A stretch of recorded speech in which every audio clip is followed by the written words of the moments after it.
जय Hind future officers. मैं अक्षय मौर्य आज आपका पॉलिटी लेक्चर 6 लेने वाला हूं। तो ये इंदौर डिफेंस एकेडमी के यूट्यूब प्लेटफॉर्म पे चल रहा है, तो कंटिन्यूस जुड़े रहे हमारे क्रैश कोर्स जो कि एमसीक्यूज वे में चल रहा है। और आप सभी को होली की हार्दिक शुभकामनाएं और उम्मीद करते हैं ये जो होली है आपको जीवन में हर प्रकार के रंग से सुशोभित करेगी। तो चलिए आज का हम लेक्चर स्टार्ट करते हैं। तो क्वेश्चन 1 देखते हैं आज का क्या है। Question: Which among of the following exclusive jurisdiction of the state government? State government के अंडर में क्या आता है? तो ये बात कर दी है इनने यहाँ पे टैक्स की। जी कौन सा टैक्स आता? जैसे कि कल की क्लास में हमने समझा था कि कस्टम ड्यूटी तो सेंट्रल का है, ये गलत हो गया। कॉर्पोरेशन टैक्स भी सेंट्रल, इनकम टैक्स भी सेंट्रल। तो इसमें एक ही ऑप्शन बचता है जो कि इसका correct answer C, sales tax. जी यहाँ तक आपको क्लियर। अब चलिए हम क्वेश्चन 2 को भी देख लेते हैं। Question 2: the idea of including the suspension of fundamental right during in the constitution of India has been borrowed. कहाँ से बोरो किया गया है ये आइडिया कि जो आपके फंडामेंटल राइट है, जैसे कि सबसे पहले अबॉलिश होता है 19 ऑटोमेटिकली, 20 और 21 भी अबॉलिश किया जा सकता है प्रेसिडेंट से परमिशन लेके। जी यहाँ तक तो आपको क्लियर है। अब चलिए हम ऑप्शंस पढ़ते हैं। Constitution of Canada, Weimar, constitution of Germany, constitution of Ireland, constitution of USA. तो इसका जो करेक्ट ऑप्शन है वो ऑप्शन बी रहेगा। जैसे कि अपन ने आयरलैंड की बात कर ली, इसमें हमने क्या लिया है आपको बता दिया था, आयरलैंड ने वो चीज बोरो की है स्पेन से। तो आप कमेंट बॉक्स में कमेंट करके बताएं। जी यूएसए से क्या लिया, जैसे हमने जुडिशियल रिव्यू वगैरह ये सब यूएसए से लिया, फंडामेंटल राइट्स यूएसए से लिए। तो ये सारी चीजें हैं इसमें। जी तो आइलैंड से हमने क्या लिया है ये आप कमेंट बॉक्स में कमेंट करके बताएंगे। हाँ और कमेंट करिए जिससे हम लोग को पता रहे कि आप कैसा हमारा ये लेक्चर चल रहा है। सारे टीचर्स के वीडियोस पे आप कमेंट करें, जो जो टीचर्स है, जिससे हम लोग को पता चले कि हम लोग की जो मेहनत है वो कैसी चल रही है। और साथ साथ आपको जिस भी सब्जेक्ट में, जिस भी टॉपिक में परेशानी है, तो सब्जेक्ट प्लस वो टॉपिक कमेंट बॉक्स में कमेंट छोड़ दे तो हम उस पर वीडियो जरूर बनाएंगे आपके लिए। Sorry, who among the following was the adviser of drafting committee of the constituent assembly के एडवाइजर का नाम पूछा है इनने। जी तो चलिए देखते हैं कौन है। पहला option B Shiva Rao, doctor B R Ambedkar, Sachchidananda Sinha, B N Rao. तो right answer will be the D option, B N Rao. Sachchidananda Sinha तो टेम्पररी प्रेसिडेंट रहे थे जी। उनके बाद परमानेंट प्रेसिडेंट कौन, राजेंद्र प्रसाद जी हो गए। B R Ambedkar drafting committee के कौन थे, कमेंट बॉक्स में कमेंट करके आप लोग बताएं क्या थे वो ड्राफ्टिंग कमेटी के। जी चलिए क्वेश्चन 4 जो है देखते। The instrument of instruction of the government of India act 1935 has been incorporated in the constitution of India in the year of 1950 s. 1950 में क्या हुआ, चलिए ऑप्शन पढ़ते। Fundamental right, directive principle of state policy, government of India act 1935 से क्या आया है, fundamental duties, emergency provision. तो option B will be the correct answer, directive principle of the state policy. ये आया है DPSP. Question 5, the entry public health and sanitation is included in the constitution of India in the, कहाँ दी गई है ये public health and sanitation की, union list, state list, concurrent list, none above the. Option B will be the correct answer, state list, state के पास है जी। पर union चाहे तो रूल एंड रेगुलेशन बना सकता है। हमारे इंडिया में यूनियन के पास बहुत सी पावर है अगर वो चाहे तब। जी तो इस चीज पे भी ध्यान दिया रहा है। Who was the first chief election commissioner of India, पहले चीफ इलेक्शन कमिश्नर तो आप सभी को पता, option A will be the correct answer, Surya Kumar से। पहला election commission of, first time election commission of India कब बना था, 1951 के इलेक्शन में जी, जो कि सिंगल मेंबर थे।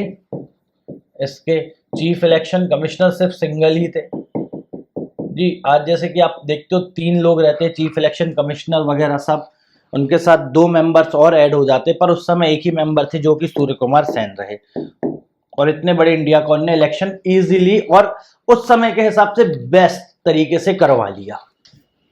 Question number 7, part of the Indian constitution deal with, जी ये पार्ट है जो इंडियन कॉन्स्टिट्यूशन के डील करता है किससे, तो चलिए देखते हैं। The official language and the promotion of Hindi as well as mother tongue at least in primary education, ना जी।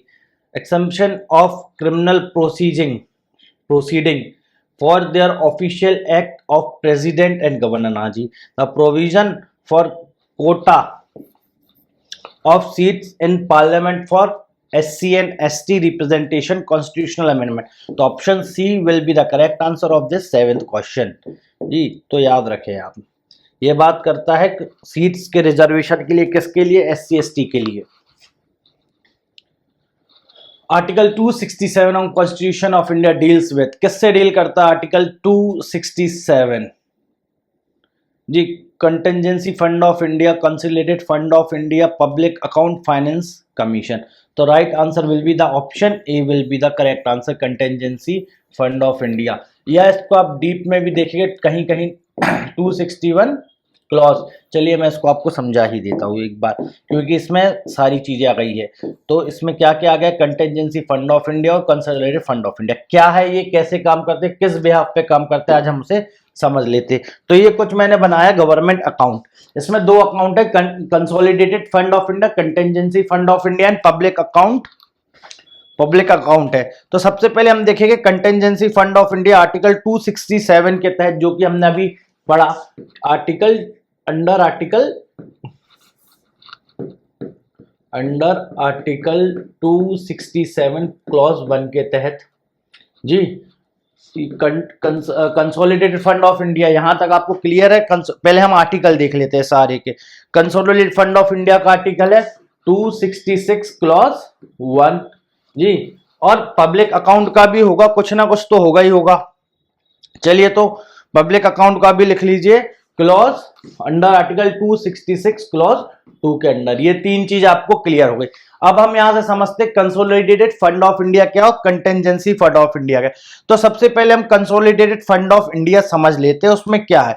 तो ये फंड जो है ये आता कहां से है, consolidated fund revenue receipt, tax, non tax grant, aid, expenditure, general service, social service and economy, यहां से ये फंड आता है जो कि होता है। अब इसमें एक चीज बहुत इंपॉर्टेंट रही है, इसमें परमिशन लगती है। अगर ये फंड यूज करना है गवर्नमेंट ऑफ इंडिया को, तो परमिशन किसकी लगती है, पार्लियामेंट की।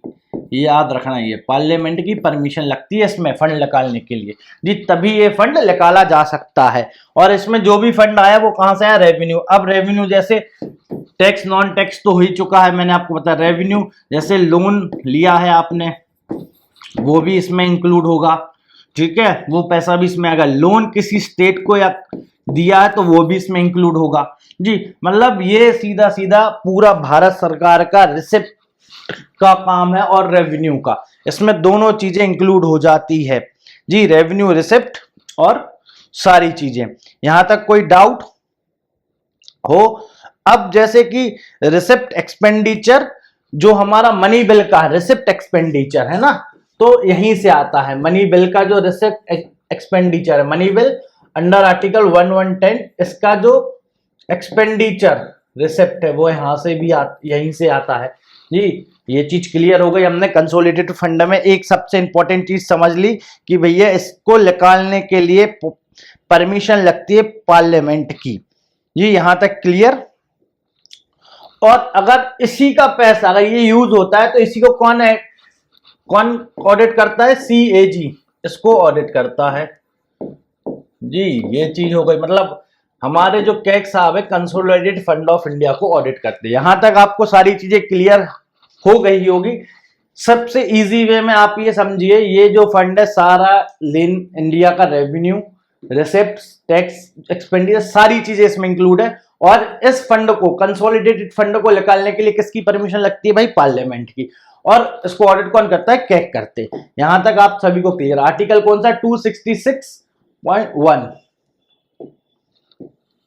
जी। अब हम समझते हैं कंटेंजेंसी फंड ऑफ इंडिया को, आर्टिकल 267 क्लॉज 1 में आता है। ये कंटेंजेंसी फंड क्या है? कंटेंजेंसी का साधारण सा मतलब है आपदा। किसी भी आपदा के टाइम ये फंड हम यूज कर सकते हैं या विदाउट परमिशन निकाल सकते हैं। इसमें परमिशन की रिक्वायरमेंट नहीं है। किनके द्वारा? पार्लियामेंट के द्वारा। तो ये कब निकाला जाता है? जब भी कोई क्राइसिस आ जाए, इमरजेंसी हो जाए, या कोई आपदा आ जाए, तूफान आ जाए, इसलिए ये फंड यूज किया जा सकता है। यहां तक आपको सारी चीजें क्लियर हो गई।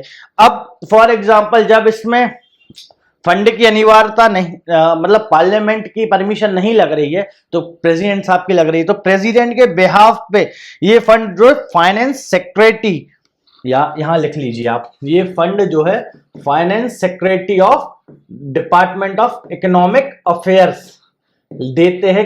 एक निकाल सकते हैं किनके बिहाफ पे? प्रेसिडेंट साहब के। कभी भी क्वेश्चन आ जाए कंटेंजेंसी फंड में, जो प्रेसिडेंट के बिहाफ पे अलाउ करते हैं अमाउंट निकालने को, वो कौन है? फाइनेंस सेक्रेटरी है। कहां के? डिपार्टमेंट ऑफ इकोनॉमिक अफेयर्स के। जी यहां तक सारी चीजें क्लियर। ये चीज बहुत अच्छे से अपने मन में सेट कर लीजिए जी। अब इसका अमाउंट कितना? कुछ तो अमाउंट होगा, ऐसा तो है नहीं कि पूरा ही निकाल लेके, कुछ तो अमाउंट होगा। तो इसका जो अमाउंट है वो है 50 CR स्टार्टिंग में था, अब बढ़ा के 500 करोड़ कर दिया गया है जी। यहां तक आपको क्लियर। अब कंटेंजेंसी फंड जी, अब यहीं से देखिए रेवेन्यू, कैपिटल, पब्लिक डेबिट, ये सारा इसका पार्ट हो गया कंसोलिडेटेड फंड का। हम सब अभी कंटेंजेंसी फंड समझ रहे हैं जी। और अब चलिए कंटेंजेंसी फंड में और कुछ आगे भी हम देखते हैं क्या क्या चीजें स्पेशल है, क्या क्या नहीं है, जो है। अब जो इसका मनी है, जैसे फॉर एग्जांपल आपको एक चीज समझाए, अब आपदा आ गई तो सरकार को जरूरत है 50 करोड़ की, तो इनने क्या किया? कंटेंजेंसी फंड से निकाल लिया 50 CR। तो टोटल अमाउंट कितना है? 500 CR। तो इसमें कितना बचा? 450 CR बचा। अब ये जो 50 CR है, ये वापस भी तो डालना पड़ेगा कंटेंजेंसी फंड में जो यूज किया है। तो ये कहां से आएगा? कंसोलिडेटेड फंड ऑफ इंडिया से आएगा। कहां से आएगा? कंसोलिडेट फंड ऑफ इंडिया से आएगा। जब ये अमाउंट 50 CR इसमें वापस डाला जाएगा, तो यहां अप्रूवल की रिक्वायरमेंट होगी कि तब पार्लियामेंट पूछेगा सरकार से कि भाई किस लिए निकाला गया। अकाउंटेबिलिटी चेक हो जाती है गवर्नमेंट की, इस वजह से ये चीज है। इसको निकालने के लिए तो पहले परमिशन चाहिए, पर इसमें एक चीज है, जब आप इसको वापस रिफिल कर रहे होगे इस अमाउंट को, तब प्रायर परमिशन लगेगी पार्लियामेंट की, और ये वापस फिल हो जाएगा 500 CR। यहां तक कोई डाउट? मतलब सीधी सिंपल बात ये रही इतनी सारी चीजों में कि कंसोलिडेटेड फंड के निकालने के लिए परमिशन चाहिए और कंटेंजेंसी फंड रिफिल करने के लिए परमिशन चाहिए। ये दोनों चीजें आपको बहुत अच्छे से ध्यान से याद हो जानी चाहिए कि परमिशन पहले वहां क्या लगती है और यहां कहीं की पार्लियामेंट की परमिशन लगती। चलिए यहां तक तो सारी चीजें आपको अब क्लियर हो गई होगी। अब पब्लिक अकाउंट क्या है? पब्लिक अकाउंट वो है जो भाई सारा आपका पैसा है, सेविंग वगैरह, प्रोविडेंट फंड, डिपॉजिट, ये सारी चीजें इधर सेव है जी। बस ये है। तो इसमें से सबसे ज्यादा इंपॉर्टेंट हमें दो ही चीजें हैं कि contingency fund of India and consolidated fund of India. Contingency जो आपदा के टाइम यूज किया जाए, उसका पहले 50 CR था, अब कितना कर दिया गया है? 500 CR ji.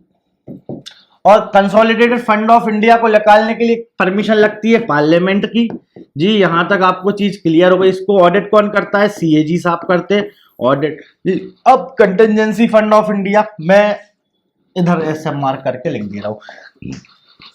Contingency fund of India को रिफिल, जब आप रिफिल करोगे, मतलब 500 CR में से कुछ भी अमाउंट जो आपने लिखा रहा, रिफिल तो कर रहे, वापस रिफिल करना अनिवार्य था, तो इधर पार्लियामेंट की परमिशन लगती है, अकाउंटेबिलिटी चेक होती है जी। इसको भी ऑडिट कौन करेंगे? कैग साहब करेंगे हमारे जी। अगर ये किसकी अब निकालते टाइम परमिशन नहीं लग रही है तो प्रेसिडेंट साहब की परमिशन, पर प्रेसिडेंट के बिहाफ पे कौन परमिशन देता है? Finance secretary of department of economic affairs. जी, इसमें क्या करते हैं, कुछ उसमें कुछ नहीं, एक विज्ञप्ति जारी कर देते हैं कि इतना फंड सरकार निकाल रही है इस आपदा के लिए। जी, तो आज मैं एक चीज समझ सकता हूं कि आपका consolidated fund of contingency fund में क्लियरेंस हो गया होगा। जी, चलिए तो हम हमारे क्वेश्चन सीरीज को वापस कंटिन्यू करते हैं। तो ऑप्शन क्वेश्चन 9 पे आते हैं, which one of the following is not a fundamental right, कौन सा है जो फंडामेंटल राइट नहीं है? राइट टू कॉन्स्टिट्यूशन रेमेडीज, नहीं भाई ये तो है हमारा, ये है, ठीक है, ये तो गलत हो गया। Right to education from age of 16 to 14, ये भी है भाई। राइट टू इंफॉर्मेशन, चलो देखते हैं। Right of minority establish and administer educational institution, ये भी है फंडामेंटल राइट। तो option C will be the correct answer, right of information it's not your fundamental right, it's is a legal right. कल के lecture में भी हमने ये बात डिस्कस की थी।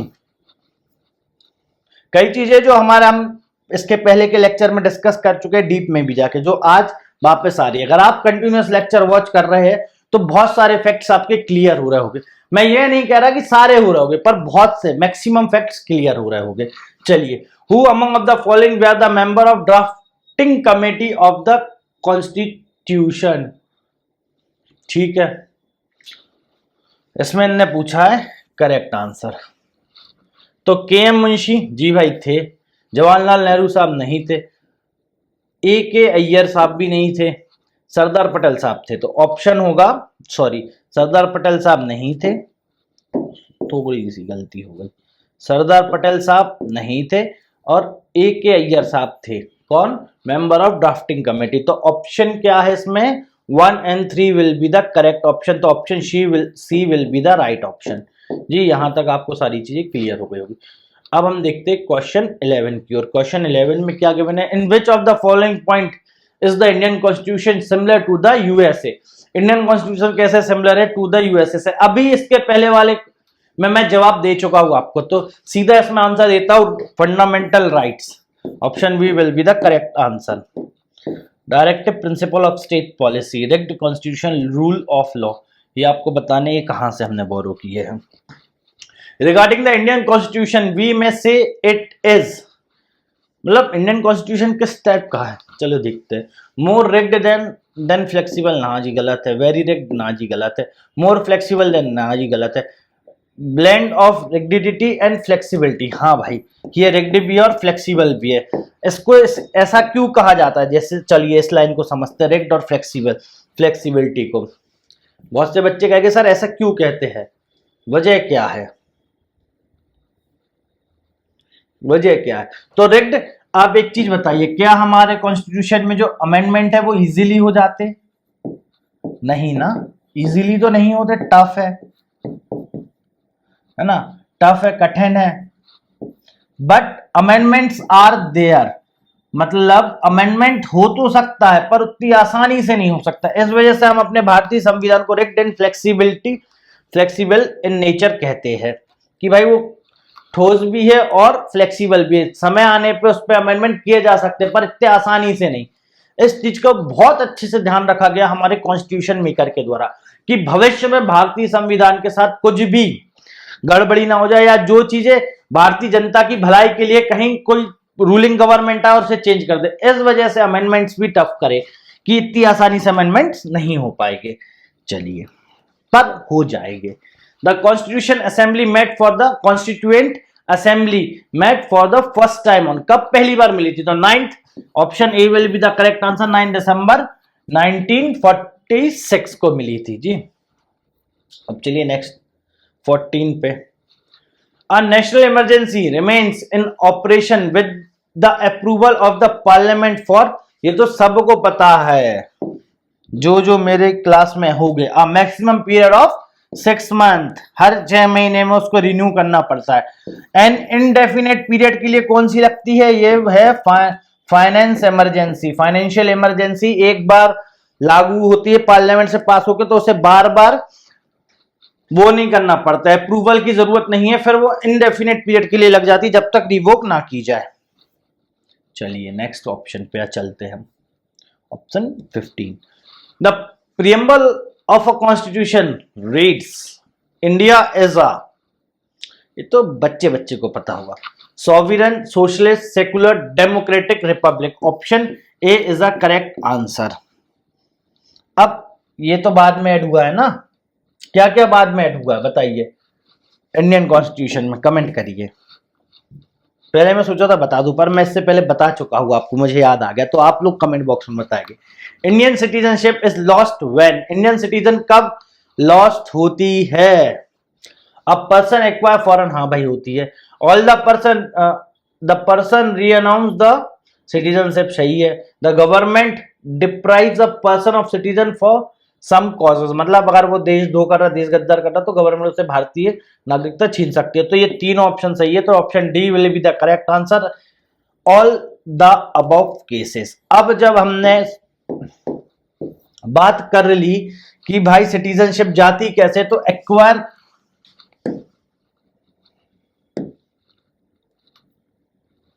एक्वायर का भी देख लेते हैं कि इंडियन सिटीजनशिप एक्वायर कैसे की जा सकती है।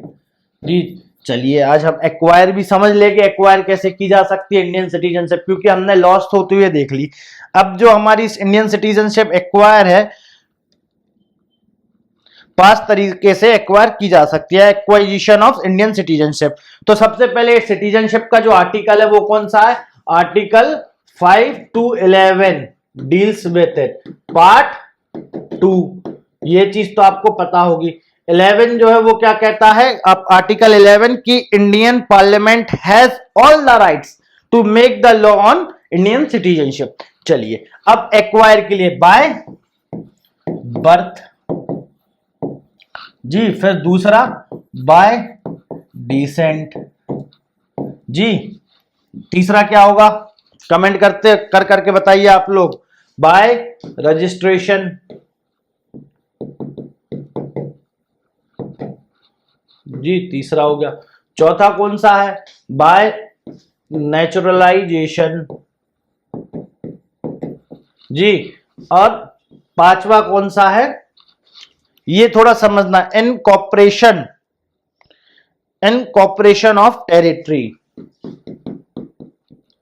इनकॉर्पोरेशन ऑफ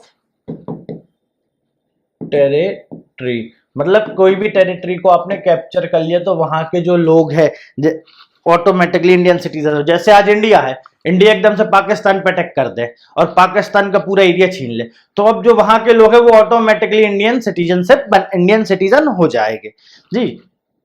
ऐसा होना चाहिए कि नहीं होना चाहिए? इंडिया को हमला करना चाहिए पाकिस्तान पे कि नहीं, ये आप बताना। तो हमने एक चीज समझी कि जो सिटीजनशिप है वो किस आर्टिकल में, 5 to 11 आर्टिकल में, तो ये डील करते हैं 5 to 11 जी। और पार्ट 2 में है 11 क्या कहता है कि सारे राइट्स किसके पास, सिटीजनशिप में लॉ बनाने के इंडियन पार्लियामेंट के पास। अब कुछ 5 तरीके से हम इंडियन सिटीजनशिप एक्वायर कर सकते हैं। बाय बर्थ, मतलब बाय बर्थ आप पैदा हुए।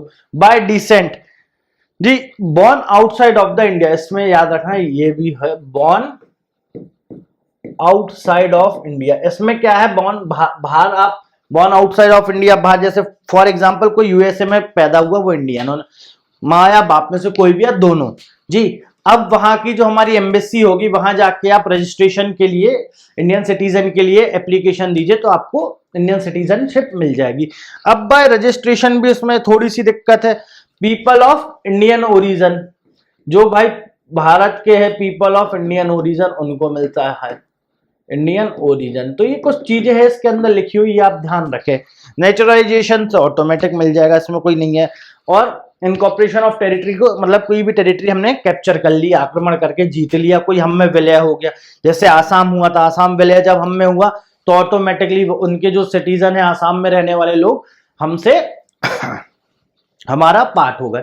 तो ये कुछ चीजें हैं जो आपको ध्यान रखना है। जैसे जम्मू कश्मीर उस समय नहीं था हमारे स्टार्टिंग में, फिर वो वहां के राजा साहब ने हमसे संधि की और भारत में विलय हुए, तो आज जम्मू कश्मीर के जो भी लोग हैं वो सब भारतीय सिटीजन है जी। तो ये चीज आपको क्लियर हो गई। चलिए अब हम नेक्स्ट क्वेश्चन की ओर बढ़ते हैं, आज के क्वेश्चन नंबर 17 की ओर। The preventive detention act has a restraining effect on, किस पे रिस्ट्रेन करता है? प्रिवेंटिव डिटेंशन एक्ट, मतलब किसी को भी सरकार कुछ समय के लिए घर में नजरबंद कर देती है, कहती है ये इनके होने से भाई नुकसान होगा या हानि हो सकती है, माहौल बिगाड़ सकते हैं इस देश का, इस वजह से हम इन्हें प्रिवेंशन के लिए डिटेन कर रहा है। या पुलिस भी ऐसा करती है कि इस व्यक्ति से हमें लग रहा है कि ये माहौल बिगाड़ देगा किसी भी त्योहार पे, तो इस वजह से हमने इनको जेल में रख लिया। तो ये किस चीज का हनन करती है? तो ये करती है राइट टू फ्रीडम का डिस्टेन। Option B will be the correct answer, right to freedom. Question number 17 की ओर 18 की ओर चलते हैं आज के हमारे। Fundamental right guaranteed to the Indian constitution can be suspended only by, किसके द्वारा सस्पेंड हो सकते हैं? तो इसमें option A will be the correct answer, the proclamation of national emergency. जैसे ही इमरजेंसी लागू होती है, नेशनल इमरजेंसी, तो आपके फंडामेंटल राइट जो है कुछ जो दिए गए हैं वो कौन कौन से है वो सस्पेंड हो जाते हैं। इससे पहले मैंने बताया आपको। Question number 90, the fundamental duties of a citizen include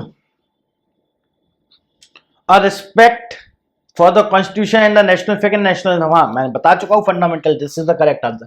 to develop the scientific temper, ना जी ऐसी कोई बात है? हाँ जी है, बिल्कुल लिखी है। रिस्पेक्ट फॉर द गवर्नमेंट, ना जी। टू प्रोटेक्ट वाइल्ड लाइफ, हाँ जी ये लिखा।